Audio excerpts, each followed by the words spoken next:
Olá, vamos voltar então à matéria de direito contratual. Formação dos contratos. Ali a partir do artigo 427 até o 435, nós temos algumas questões bem importantes que também estão nessa parte mais introdutória, na parte geral dos contratos, mas que são importantes e que caem na prova. Acompanha comigo aqui na tela. A proposta, pessoal. A proposta é, eu diria, após o desejo da parte de contratar, a proposta é a externalização desse desejo. A proposta é o primeiro ato da parte que demonstra esta intenção de contratar. Então, olha o que nos diz aqui o artigo 427. Mas antes disso, olha o que eu trouxe para vocês. Proponente é o sujeito que... Proponente é o sujeito que envia a proposta. E o oblato é o status do sujeito que recebe a proposta. É a nomenclatura daquele que recebe a proposta, que num momento posterior ele pode sim se tornar o aceitante, que é aquele que aceita a proposta. Então, muito cuidado com essa terminologia, porque o nosso examinador pode e vai explorar essa questão com vocês. Ele pode e vai explorar de vocês o conhecimento dessa questão, certo? Muito bem. Artigo 427. A proposta do contrato obriga o proponente, se o contrário não resultar dos termos dela, da natureza do negócio ou das circunstâncias do caso. Então, a proposta, via de regra, ela obriga o proponente. A regra, anotem bem isso. A regra, e com uma letra melhor que a minha, por favor. A regra é de que a proposta obriga o proponente, de que depois que o Lucas faz a proposta, ele está vinculado àquela proposta. Mas não tem exceções, professor? A proposta sempre vai vincular o proponente? Olha só o que eu trouxe na sequência para vocês. O 427 nos traz a regra, mas o 428 as exceções. Situações em que a proposta não vai obrigar o proponente. Situações em que a proposta não vai obrigar o proponente. Quando que a proposta não vai obrigar o proponente? Inciso 1. Se, feita sem prazo a pessoa presente, não foi imediatamente aceita. Considera-se também presente a pessoa que contrata por telefone ou por meio de comunicação semelhante. Então, olha só. Se, feita sem prazo a pessoa presente, não foi imediatamente aceita. Olha para mim. Como assim, professor? Eu vou numa loja, quero pagar, vejo ali pacote de bolacha que é R$5. Eu chego e falo, eu quero te pagar 4, tu aceita? Não. Ok, acabou. Eu não estou mais vinculado. Se ele disse que não, eu viro as costas, estou saindo da loja, ele me chama, olha Lucas, aceito, R$4. Não, agora eu não quero mais. Não estou mais vinculado àquela proposta. Porque eu fiz a proposta a uma pessoa presente que estava cara a cara comigo e de imediato ela não foi aceita, ela foi pelo contrário recusada. Vida que segue. Acompanha comigo aqui na tela, inciso 2. Se, feita sem prazo a pessoa ausente, agora cuidado, estamos diante do ausente, tiver decorrido tempo suficiente para chegar à resposta ao conhecimento do proponente. A partir daqui, pessoal, o examinador, se trouxer essas questões, sempre literalidade da lei, mas aqui o nosso legislador, melhor dizendo, ele viajou um pouquinho. Ele começou a trazer umas questões que a gente tem que dar uma viajada para entender junto, para imaginar junto. Porque não são situações que nós encontramos na prática hoje. Lembrando, o código é de 2003, mas o projeto do código é de muito antes dos anos 2000. O código veio sendo construído ao longo dos anos anteriores. Então, ele é da época que, né, celular e internet eram coisas inexistentes. Então, assim, se feita sem prazo a pessoa ausente tiver decorrido tempo suficiente para chegar à resposta ao conhecimento do proponente. Então, vamos pensar o seguinte. Acho que eu nem vou desenhar isso aqui. Melhor explicar direto. O desenho é capaz de complicar mais. Vamos pensar o seguinte. Se feita a pessoa ausente, então eu não estou presente com a pessoa, eu vou encaminhar a proposta para ela. Vamos pensar pelo correio. É claro, naquela época era a forma de eu encaminhar a proposta para alguém pelo correio. E vai decorrer tempo suficiente para a pessoa receber a proposta, analisar a proposta e me encaminhar. Quanto seria um tempo suficiente, professor? Antigamente, o que costumava acontecer era de algumas lojas encaminharem roupas para a casa das pessoas.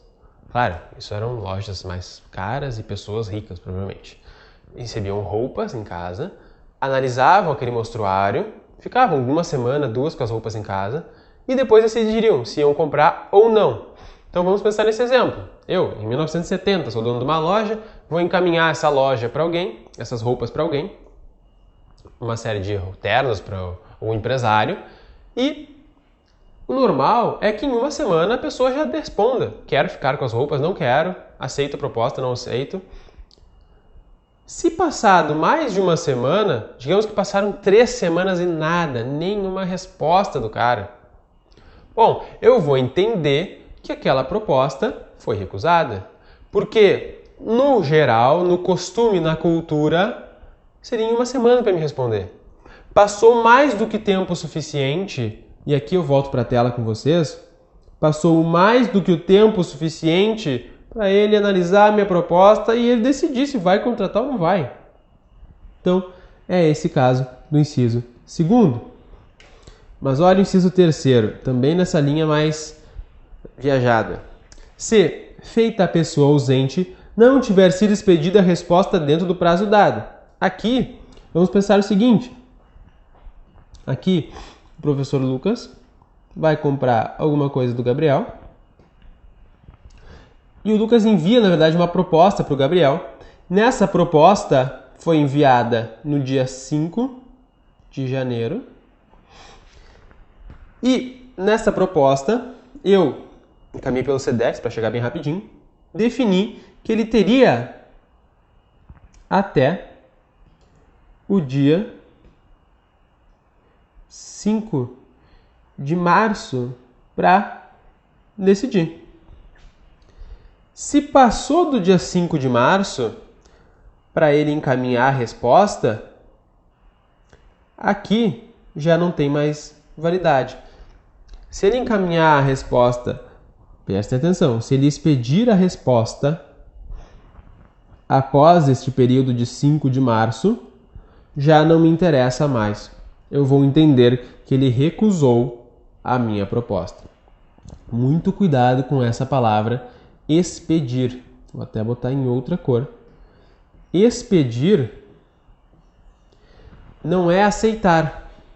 Expedir é o momento em que a resposta foi enviada ao proponente.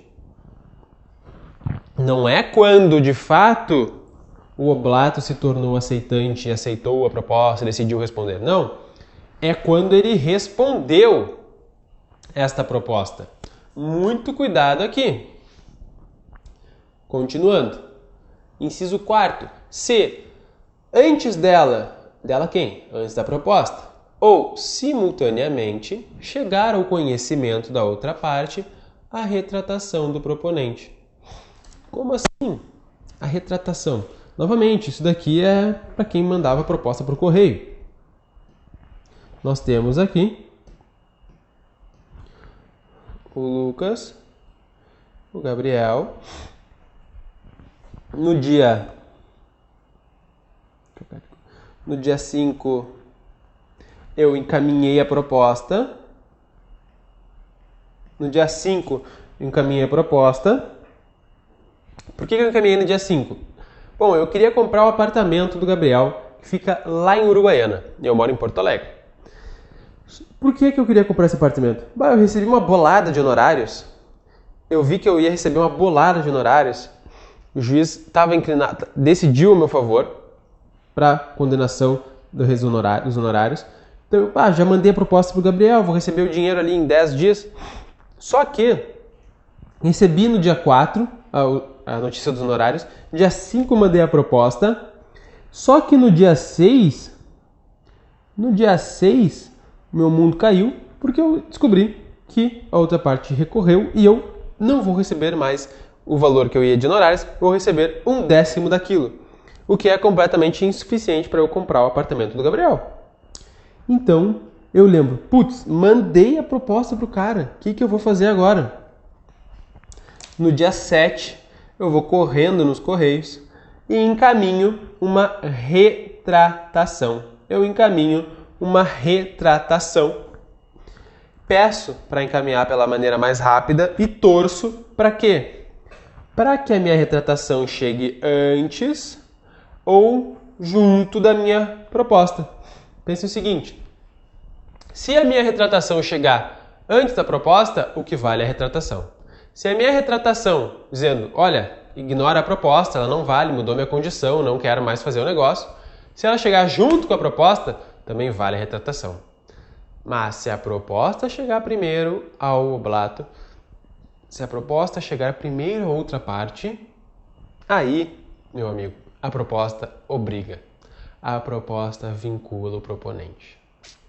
Então aqui também é uma situação muito excepcional, porque hoje eu mandei pelo correio, mas eu ligo pro cara e digo, olha, tu vai receber uma proposta, mas já tô te notificando que eu não tenho mais interesse, ela não tem mais validade, não tenho mais dinheiro para fazer o negócio. Enfim, os meios de comunicação são muito mais rápidos do que por correio. Mas aqui fica esse exemplo para vocês, certo? Acompanhe aqui na tela.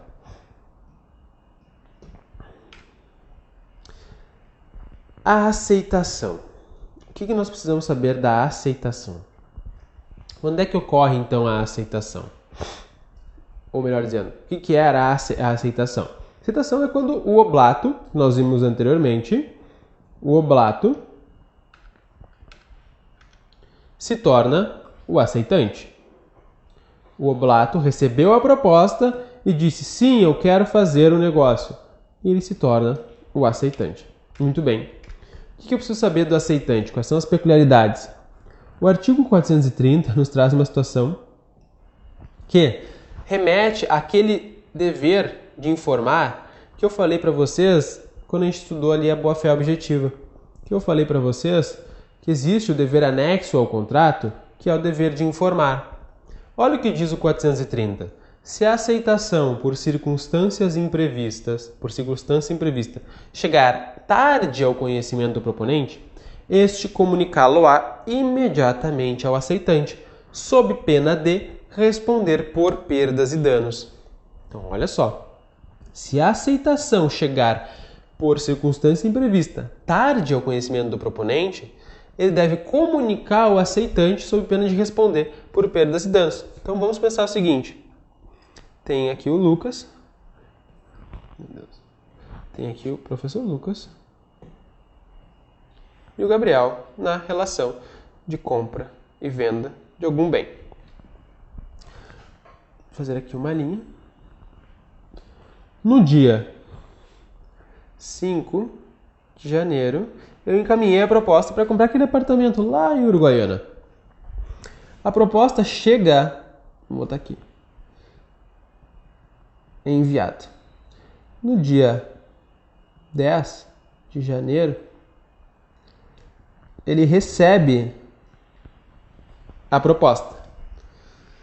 Bom, digamos que um tempo razoável para analisar a proposta de venda do imóvel e me enviar a resposta por correio, considerando que não existe telefone, e-mail, nada aqui, né? Com prazo razoável seja o quê? 20 dias? 30 dias? Muito bem. Só que passaram-se meses, nós já estamos em 25 de março, passou todo fevereiro, quase todo março, e nada de resposta do cara, nada de resposta do Gabriel. Bom, chegou dia 25 de março, eu me interessei por um outro imóvel e fiz uma proposta para uma outra pessoa, aqui para o João. Eu ia comprar o apartamento do João. E comprei o apartamento do João. Só que olha que engraçado. O Gabriel, ele enviou a resposta dele dizendo que aceitava o negócio no dia 12 de janeiro. Mas, por conta da excelência do serviço prestado pelos Correios, a resposta do Gabriel só chegou para mim no dia 30 de março. Só chegou para mim no dia 30 de março. Depois de eu já ter feito a oferta para o João. Então, no caso do artigo, se a aceitação ela chega num momento, chega tarde ao conhecimento do proponente, que foi o que aconteceu no nosso exemplo, que dever eu, Lucas, tenho? O de notificar o Gabriel, o de avisá-lo, dizendo, olha Gabriel, muito bem, eu recebi tua aceitação, mas eu recebi ela um pouco tarde. Quase 2 meses depois, eu recebi a resposta do Gabriel, melhor dizendo. Então, assim, por conta desse dever de informar e para evitar ser acionado por perdas e danos, como nos diz o 430, o que eu tenho que fazer? Enviar, Gabriel, olha só, recebi tua resposta, ok, eu queria fazer um negócio contigo, mas assim, por alguma situação, eu não recebi ela a tempo. Eu recebi ela num prazo muito além do esperado, num prazo muito à frente do normal. Então, eu já fiz um outro negócio. É isso, a questão do dever de informar. Certo? Acompanha comigo na tela.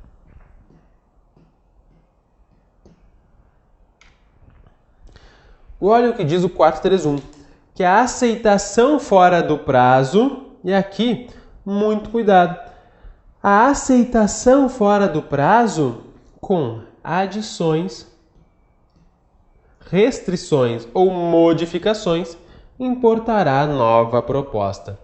Então, olha só, se nós vimos que a aceitação ela se dá na expedição, nós vamos ver na sequência, nós vimos que a proposta ela obriga o proponente, nós identificamos isso, o proponente é vinculado à proposta. Vimos algumas exceções a isso, mas a regra é o proponente é vinculado à proposta. Agora, se a resposta do oblato não é uma aceitação direta, total da proposta, mas sim uma aceitação com adições, com restrições à proposta ou com modificações, ou ainda fora do prazo dado, digamos que eu tenha dado um prazo de 15 dias para a resposta, se ele me responde em 20 dias, muito bem. Neste caso, o que acontece? A aceitação dele se torna uma nova proposta. Neste caso, eu não sou mais obrigado àquela minha proposta originária e agora o aceitante se torna vinculado à sua proposta. A sua aceitação é entendida como uma proposta. Então, assim, eu ofereci 20 mil reais pelo veículo do Gabriel. Ok. O Gabriel me responde dizendo, não quero 20 mil, eu quero 30 mil. Então, eu não estou mais vinculado a pagar 20 mil para ele. A minha proposta de 20 mil não me obriga mais, porque agora existe uma nova proposta, uma contraproposta dele, no valor de 30 mil. Certo? É isso que o artigo 431 nos traz. Acompanhe aqui na tela.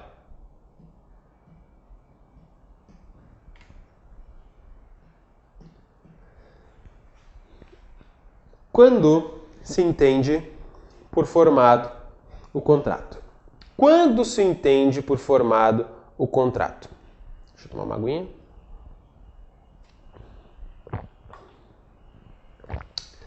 Olha o que diz o 434. Os contratos entre ausentes tornam-se perfeitos desde que a aceitação é expedida. Por que entre ausentes, professor? E os entre presentes? Bom, entre presentes, normalmente o contrato é celebrado no momento da aceitação, que se dá ali, naquele momento. Agora, a discussão que há na doutrina é no momento entre os contratos entre ausentes. Como é que funciona essa aceitação? Quando é que eu digo que existe a aceitação? Que existe a concretização do contrato, a formação. Ela é no momento em que a parte que recebe a proposta sente aquele desejo de aceitar, no momento que ela envia a resposta à outra parte, ao proponente, ou no momento em que o proponente recebe essa resposta. Bom, a regra do próprio artigo 434 caput é no momento da expedição. No momento em que o aceitante ele envia a sua resposta ao proponente. No momento em que o aceitante ele envia essa resposta ao proponente. É neste momento que a formação do contrato entre ausentes. Não é no dia que a resposta chega aos olhos, às mãos do proponente, mas no momento em que ela é expedida. Muito bem, existem exceções, professor? Claro, como toda regra, existem exceções. E aqui, nos incisos do 434, nós temos a exceção, que se dá com a teoria da aceitação. Olha o que diz o artigo, o inciso 1º. O inciso 1º nos diz que o contrato não vai ser formado, não se entende formado o contrato na expedição no caso do artigo antecedente. O artigo antecedente é o artigo 433, que nos diz o seguinte: considera-se inexistente a aceitação se antes dela ou com ela chegar ao proponente a retratação do aceitante. Então, olha para mim. Lembra daquela situação que a gente viu há pouquinho sobre o proponente se retratar? A situação dos meus honorários, que eu ia receber uma bolada, depois não ia mais. Então mandei uma retratação pro cara lá de Uruguaiana do apartamento? Muito bem. Aqui é a mesma coisa, só que com relação ao aceitante. Vamos pensar o seguinte: eu, Lucas, recebi uma proposta de alguém para vender o meu imóvel. Eu penso, é uma boa ideia, é uma boa oportunidade, tá valendo bem, posso me mudar para um lugar melhor, maior. Ok. Só que eu encaminhei essa resposta para o proponente, eu encaminhei o meu aceite para ele. Só que no dia seguinte eu me deparei com uma situação diferente, percebi, eu não vou ter dinheiro para comprar o outro apartamento mesmo assim. Eu moro num lugar tão legal, tem uma paisagem boa, estou próximo de parques, por que eu vou sair daqui e gastar mais? Melhor não. Mas eu já encaminhei a resposta. Aquela coisa de novo da ficção, de ir ao correio, encaminhar a retratação e aí, então, fazer esse ajuste. Neste caso, quem está se retratando é o aceitante. Então, a retratação do aceitante precisa chegar junto lá da aceitação ou antes dela, certo? Acompanha comigo aqui na tela. Então, inciso 1º, no caso do artigo antecedente, que é o 433. Inciso 2º, se o proponente se houver comprometido a esperar a resposta,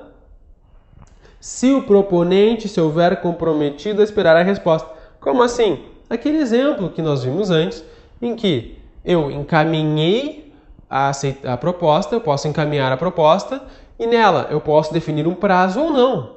Se eu não definir um prazo, ok, tem a questão do tempo suficiente. Agora, se eu encaminhei a proposta dizendo, Gabriel, eu vou esperar a tua resposta. Eu não vou negociar com mais ninguém até eu obter a tua resposta. Então aqui, eu, o proponente, me comprometo a aguardar essa resposta. É diferente da situação do inciso 3º, que diz o seguinte, olha aqui na tela. Se ela não chegar no prazo convencionado. Aqui no inciso 3º é algo diferente. Por quê? Porque no inciso 3º eu defini um prazo para ele. Eu defini um prazo para a aceitação chegar.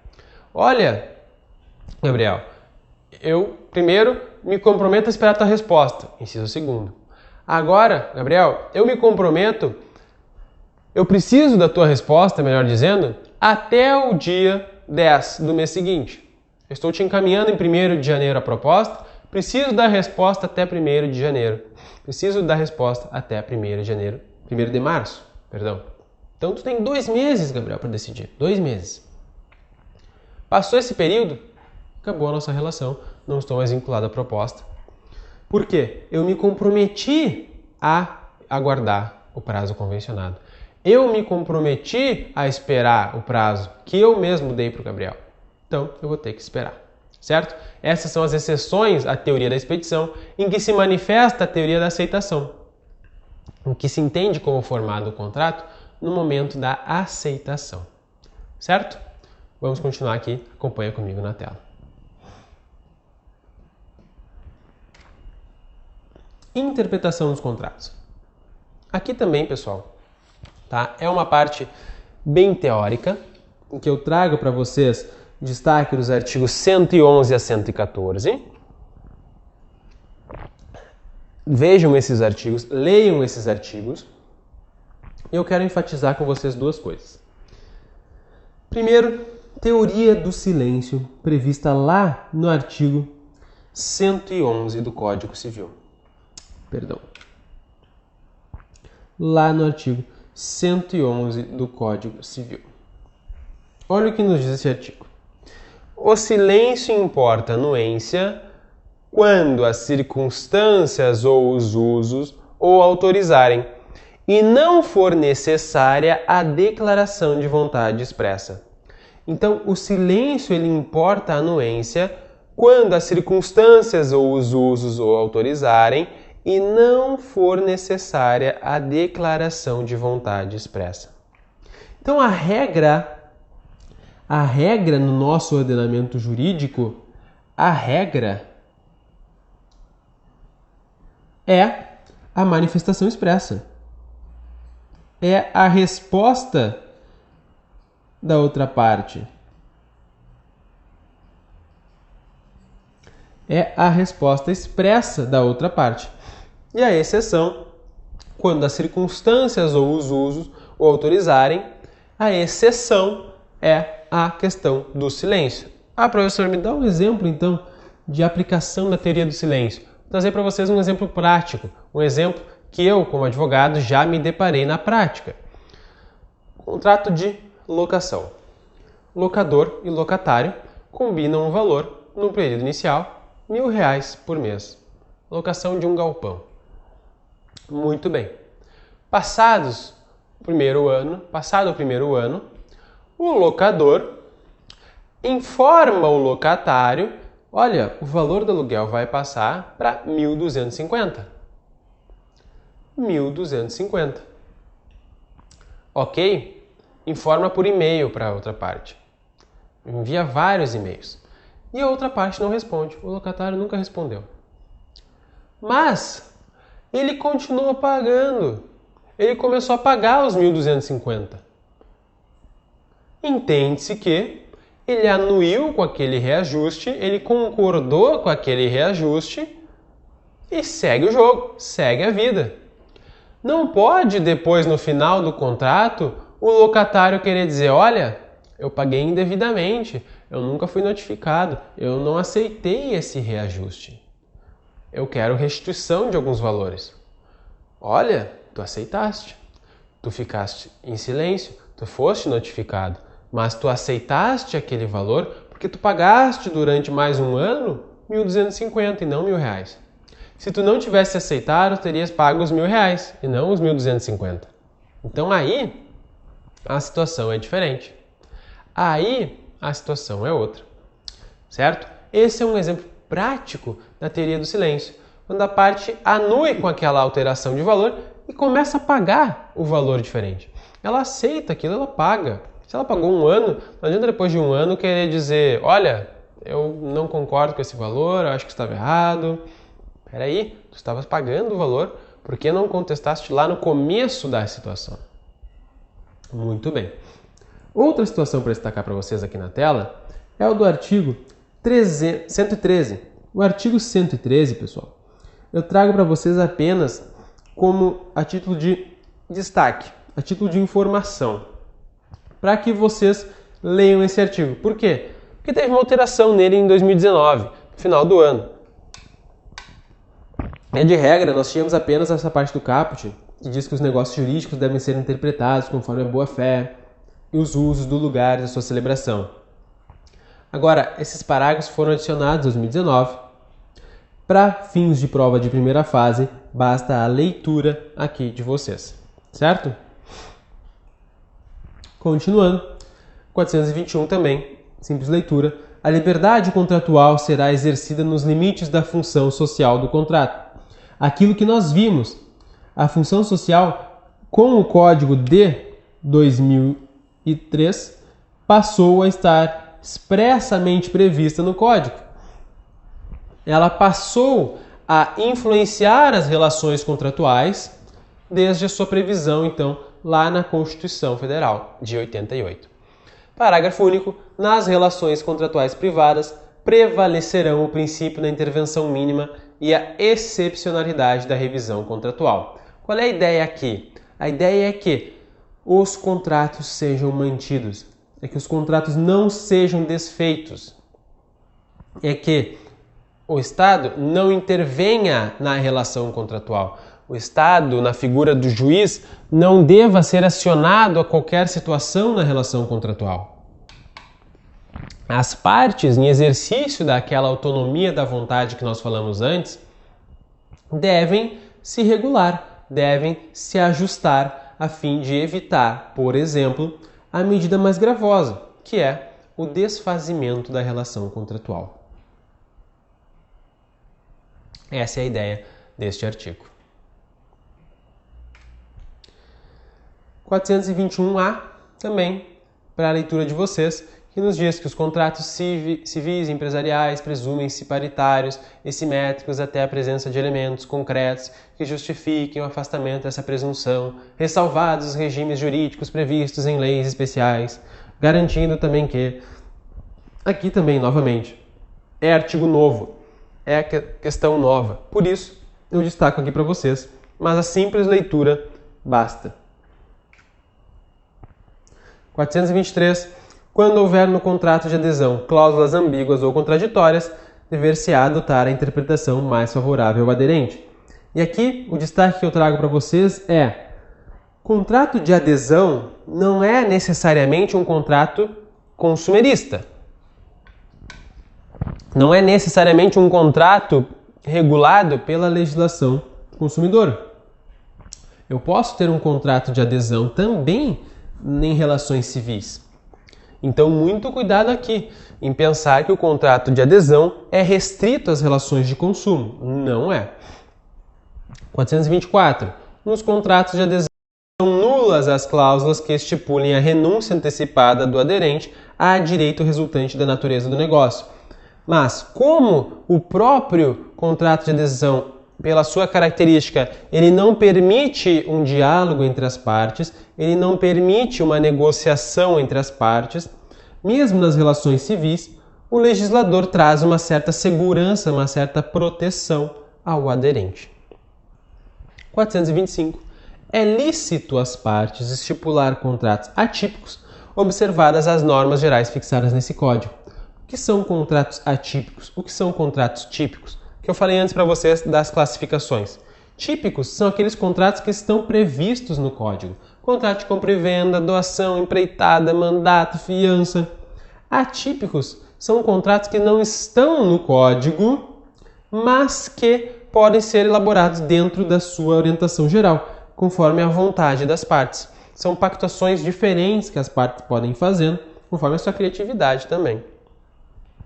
426. Não pode ser objeto de contrato a herança de pessoa viva. Isso aqui a gente já sabe, que não existe herança se a pessoa está viva. Então eu não posso fazer um contrato, é o chamado pacta corvina, eu não posso fazer um contrato dispondo sobre uma herança que não existe, sobre um patrimônio que pertence ao sujeito, que ainda está vivo. Então, aqui uma vedação expressa. Uma questãozinha rápida para a gente tentar resolver juntos. Essa questão eu vou confessar para vocês que não é de exame da ordem. Essa questão são de provas que eu fiz. Não é de exame da ordem porque não tinha. O exame da ordem não tem esse formato de certo e errado. Mas é uma questãozinha bem básica para a gente resolver aqui juntos. Xavier, locatário do apartamento de Odorico, ajustou o valor de R$ 2.500 por 30 meses em seu contrato de aluguel. Ocorre que, a partir do 31º mês, Odorico comunicou Xavier que, por meio de uma carta, comunicou Xavier que o valor mensal do aluguel passaria para R$ 3.500, sem qualquer contestação por parte de Xavier, ênfase nesse trecho, sem qualquer contestação, o contrato seguiu normalmente ocorrendo o pagamento regular por parte do inquilino. Com base na situação narrada, julgue assertiva. Pode-se dizer que a situação configura a aplicação da teoria do silêncio, expressamente prevista no Código Civil? Sim, pessoal. O artigo 111 que nós acabamos de ver, inclusive, é o caso que eu acabei de narrar para vocês, exemplificar para vocês. Essa é a situação que eu acabei de escrever com vocês antes, em que, pelo silêncio das partes, se entende a aceitação àquela nova perspectiva contratual, aquele novo valor do contrato. Muito bem. Eu disse que era uma questãozinha bem básica, mas importante da gente fazer. Agora aqui já é outra questão. Vamos ver o seguinte. Mário, por solicitação de João, apresentou a este uma proposta por escrito para pintura do apartamento de João no valor de R$ 6.000, parcelado em 3 pagamentos mensais, com entrada com prazo para a aceitação da proposta de 5 dias úteis. Passados 10 dias úteis, João respondeu a Mário, também por escrito, aceitando o valor, mas solicitando, caso fosse possível, efetuar o pagamento em 4 parcelas mensais, com entrada. Com base no que dispõe o Código Civil Brasileiro, a resposta de João implica o aceite da proposta de Mário, obrigando este a cumprir, ainda que com o parcelamento em 3 pagamentos mensais com entrada, uma resposta sem nenhum valor legal, a contratação tácita do serviço, uma nova proposta agora feita por João.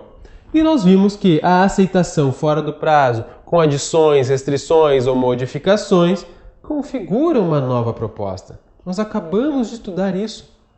Então, aqui, nada mais correto do que a letra D, uma nova proposta, agora feita pelo João, que respondeu fora do prazo e respondeu, o prazo era 5 dias, ele respondeu passados 10 dias e ainda respondeu com modificações. Então, uma nova proposta.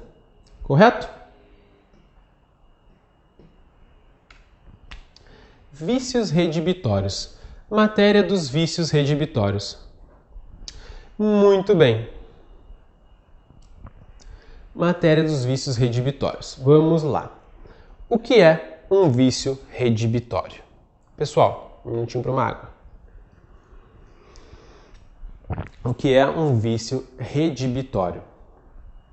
Bom, o vício redibitório, ele é, na verdade, um defeito, tá? Ele é um defeito que, nos termos da lei, este defeito vai causar algumas implicações. Olha para cá. Este defeito, chamado vício redibitório, vai implicar em ou inutilidade completa do bem, ou um abatimento do seu valor, uma redução do seu valor comparado com aquele valor originalmente pago.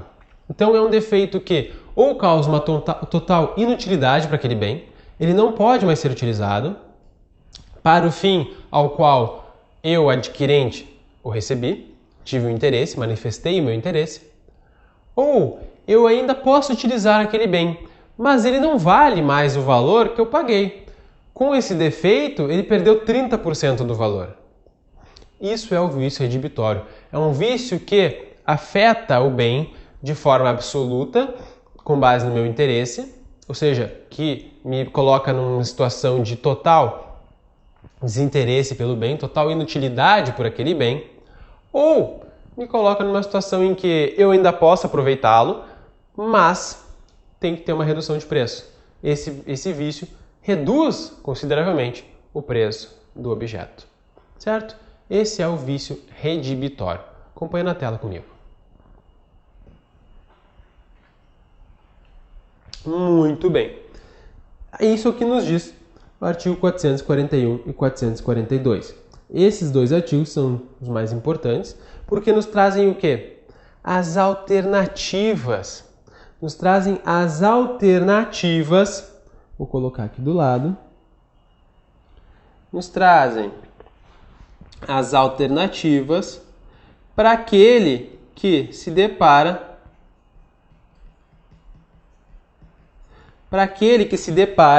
com uma situação de vício redibitório, para aquele adquirente do bem que se depara com uma situação de vício redibitório. Muito bem. Olha o que nos diz o 441 sobre redibir. Já vamos ver o que é redibir. A coisa recebida em virtude do contrato comutativo pode ser enjeitada por vícios ou defeitos ocultos que a tornem imprópria ao uso a que é destinada, ou lhe diminuem o valor. Então aqui nós temos a descrição que eu trouxe para vocês de vício redibitório. Torna imprópria ao uso a que é destinada a coisa, ou lhe diminui o valor. Muito bem, professor. Quero um exemplo. Preciso de um exemplo. Então, olha para cá. Vamos pensar o seguinte. Eu montei uma vinícola. Eu tenho uma vinícola na Serra Gaúcha. Maravilhoso. E nós fazemos um tipo de vinho C. Um vinho C. Tem o vinho A, B e o C. Nós fazemos o vinho C, que é o que o nosso maquinário permite. Só que eu quis encomendar da Alemanha uma máquina maravilhosa para engarrafar o novo formato das nossas garrafas. Porque neste novo formato nós podemos armazenar um vinho de nível B ou até um nível A, cobrar mais caro pelo vinho. Então, só que para isso eu preciso deste maquinário, que vai fazer tanto o que a minha máquina de hoje já faz, como engarrafar as novas garrafas, os novos formatos de garrafa. Muito bem. Comprei a máquina, paguei R$1 milhão no aparelho. Certo. Chegou o aparelho no Brasil, usei por 2 semanas e me deparei com uma situação inesperada. Depois de 2 semanas, nós vimos que a máquina não estava engarrafando corretamente o novo formato. Ela não estava fechando corretamente o novo formato. Estávamos tendo um desperdício, as rolhas estavam saindo. Então, percebemos que havia uma falha. Chamamos um técnico e foi identificado que aquela máquina ela foi construída de uma forma que não funcionaria corretamente para aquele formato de garrafa, para aquele formato que eu precisava, para aquele motivo no qual eu, de fato, quis comprar aquela máquina. Poxa, e agora? Bom, mas eu disse para vocês que essa máquina fazia o fechamento das garrafas, o engarrafamento, tanto no meu formato antigo, que é o que funciona normalmente, como faria no novo formato, que é o que eu precisava para incrementar o meu negócio. Mas, para isso, para esta finalidade, ela já se mostrou que veio com um vício oculto. O vício oculto se revelou e eu vi que não tem o que fazer. Ela não tem como fazer aquilo que eu preciso. Poxa, e agora? 2 saídas. Eu, comprador do aparelho, posso ligar para o fabricante e dizer, olha, não me serve. Olha, eu não quero essa máquina. Eu já tenho uma que faz esse engarrafamento normal. Eu precisava para fazer um engarrafamento especial. Não me serve.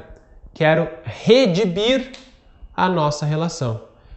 Ou, melhor dizendo, quero resolver a nossa relação e retornar ao status quo ante. Retornar ao meu estado anterior a esse negócio.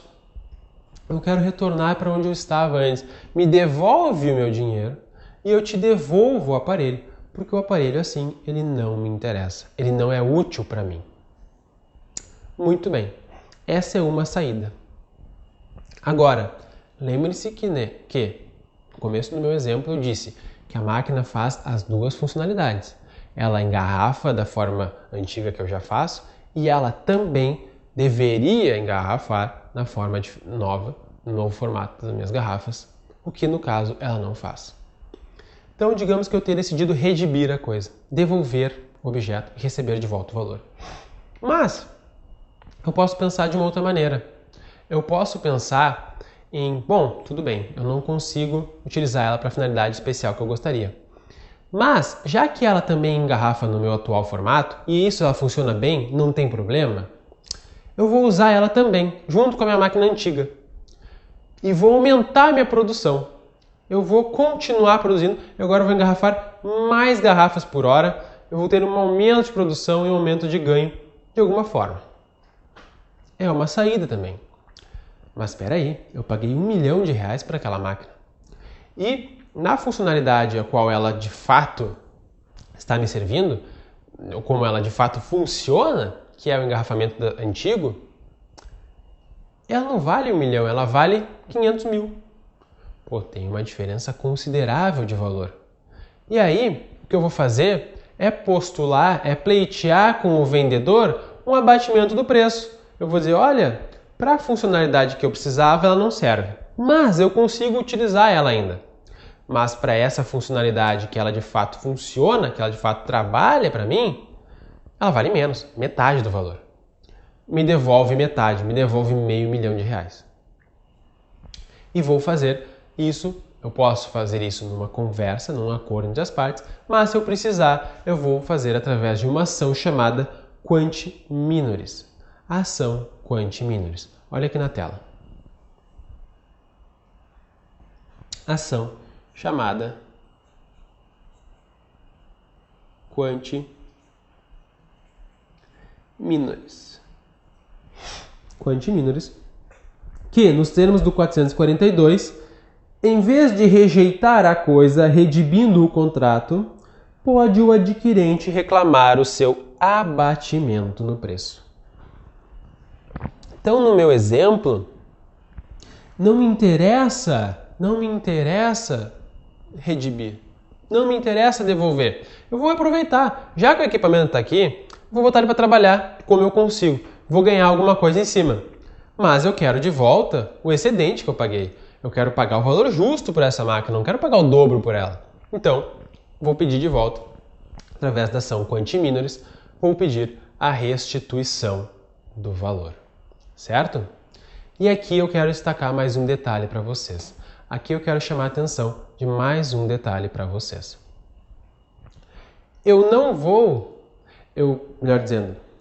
Eu escolhi qual alternativa seria melhor para mim. Resolver o contrato ou abater o preço. Nesse meu exemplo eu pude escolher. Por quê? Porque a lei, o código não me obriga. Primeiro tu tem que buscar o abatimento do valor. Se não for possível o abatimento, que é a medida menos onerosa, aí tu parte para a redibição, parte para a resolução do contrato. Não é uma obrigação, é uma faculdade do credor aqui. Eu, como advogado, se tivesse um cliente, estrategicamente aconselharia. Primeiro vai na resolução, vai no mais forte. Tu quer a redibição? Não, né? Tu quer o abatimento do preço. Mas aperta o vendedor com ameaça de resolução, que ele teria que te devolver tudo. Vamos negociar assim. Agora, é uma faculdade do credor, e isso eu quero que vocês entendam. Não é uma imposição. Ele escolhe qual medida lhe convém. Certo? Então, acompanha comigo na tela. Vamos continuar.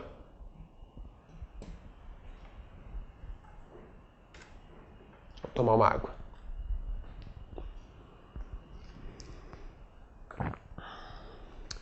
Tá bom, professor. Ok, isso eu entendi. Existe a faculdade do credor em escolher qual medida, mas e perdas e danos? Como é que funciona com perdas e danos? Existe essa possibilidade de perdas e danos? Além do valor, por exemplo, que eu recebi, que tu recebeste no teu exemplo, professor, do valor do abatimento do preço ou da devolução do bem, existe uma possibilidade de perdas e danos? Existe. Olha o que diz o 443.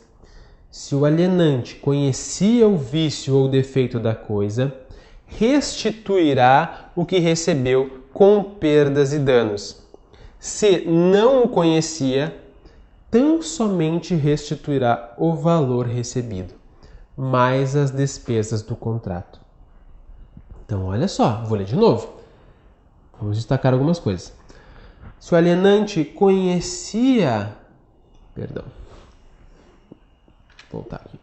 Se o alienante conhecia o vício ou defeito, ele deve restituir com perdas e danos. Se ele não conhecia, ele apenas vai restituir o valor mais as despesas do contrato. Muito bem. Então aqui eu tenho que analisar, na verdade, é uma situação bem mais difícil de se comprovar judicialmente, pelo fato do vício redibitório ser um vício oculto.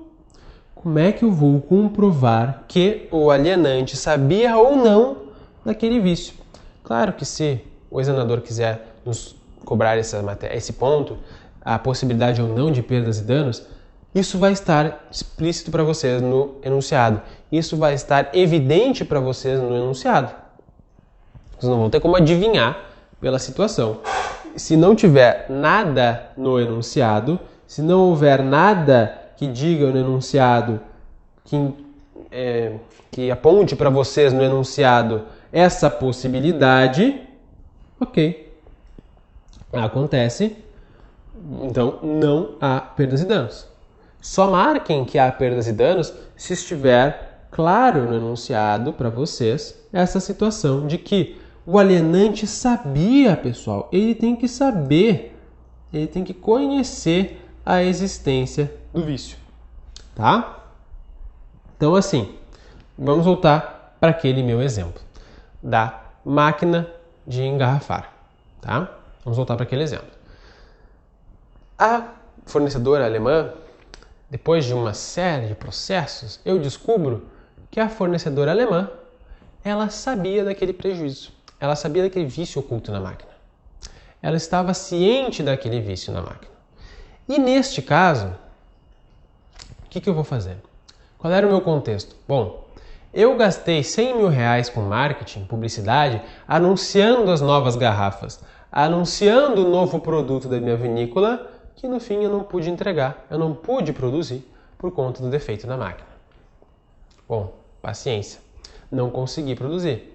Vou continuar com a máquina? Não me interessa, não quero mais relação com aquela empresa, eu quero redimir o valor, eu quero redimir a situação, quero retornar ao meu status anterior. Mas não vou deixar barato. Eu não vou cobrar apenas o valor que eu gastei com a máquina.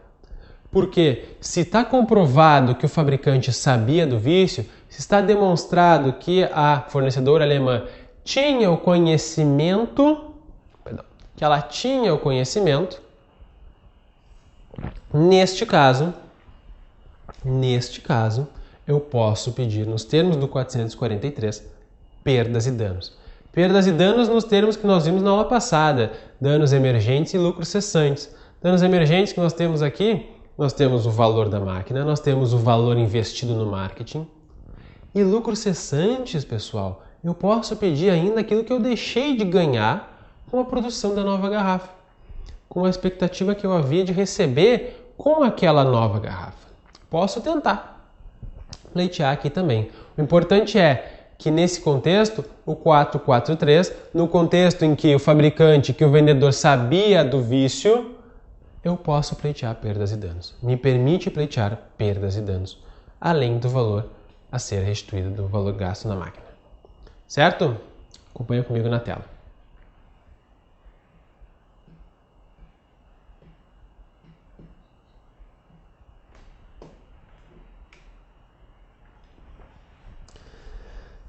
Prazo, pessoal. Qual é o prazo para propositura destas ações? Qual é o prazo para propositura destas ações? Nós vamos ver o prazo. Na sequência, primeiro vamos fazer um rápido intervalo, certo? Voltamos em seguida.